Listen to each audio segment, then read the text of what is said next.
So I was just wondering, does technology bring people together or pull them apart? Well, it does both. Some of it that was meant to bring people together is currently pulling them apart.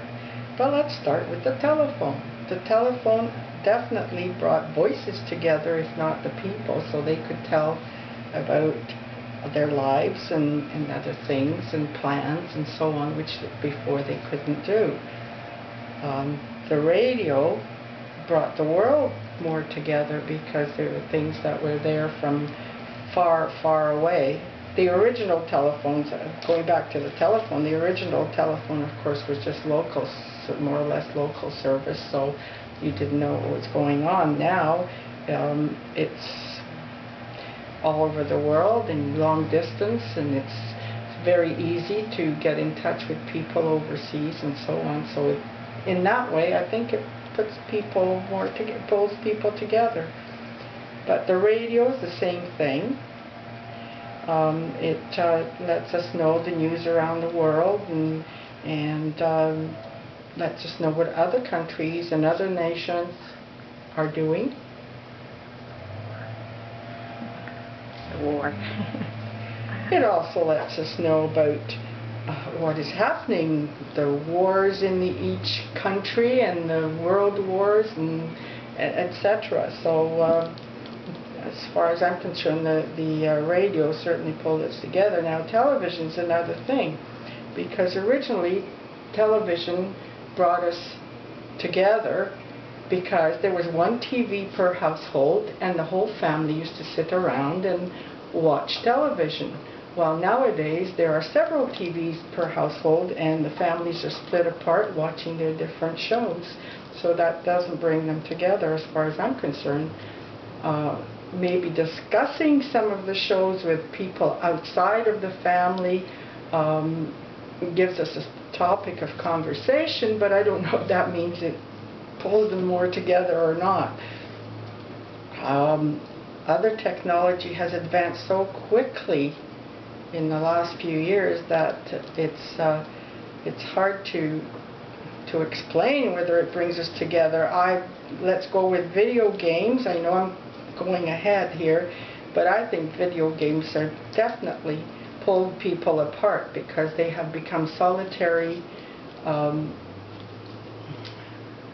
players, and rather than board games before where you had a family sitting around and playing together, now they're using their little thumbs and all by themselves. Yes, I know some of the games occasionally will let them play over the internet, but I don't think that's putting people together. That's just playing something way over. You don't know what the other person's doing, what they look like, or anything like that.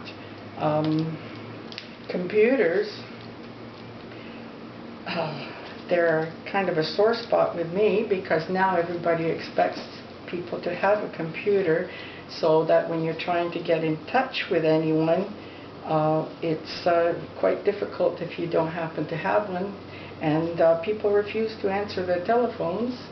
And also with telephones that have the call display, it pulls some people apart because they don't bother answering the call display if they don't like the number that they see. So where am I? I don't know. These are good. I'm going to have to, I'll have nothing to say.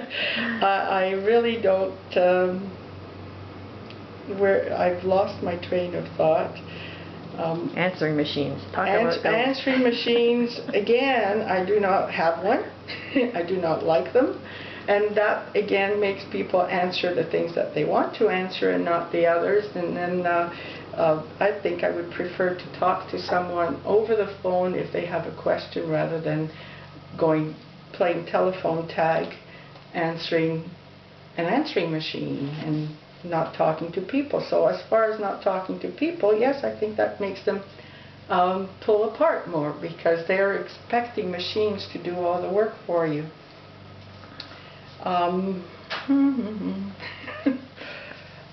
How was the radio used during the war? The radio was used during the war by, it was mostly coded messages, a lot of coded messages to help people figure out what the opposition or the other side was doing. It also brought home music to soldiers, home news. I guess that's how it was used. I don't know. What about letting the citizens know what was going on with their loved ones fighting in the war or whatever? Well, in the same way, but they did. Yeah, well, they let the families know what was going on, but obviously everything was pretty hush-hush, so there was a lot that they couldn't tell, the same as, but writing letters was, I think, more important for keeping in touch than the radio, because it was on a personal basis. So being able, the airplane bringing the letters was an important bit of technology. Of course, it was also used against in keeping people apart by bombing during the wars. But it has now, because supposedly there is no war, it has really brought people together, because it's quite fast to go from one country, one continent to another. So families who are living far apart can see each other. So I think that the airplane was one of the big things before the ship. But ships just took so long that I don't think that they really brought people together as quickly as the airplane. Stop it. For a minute. Pause? Pause it.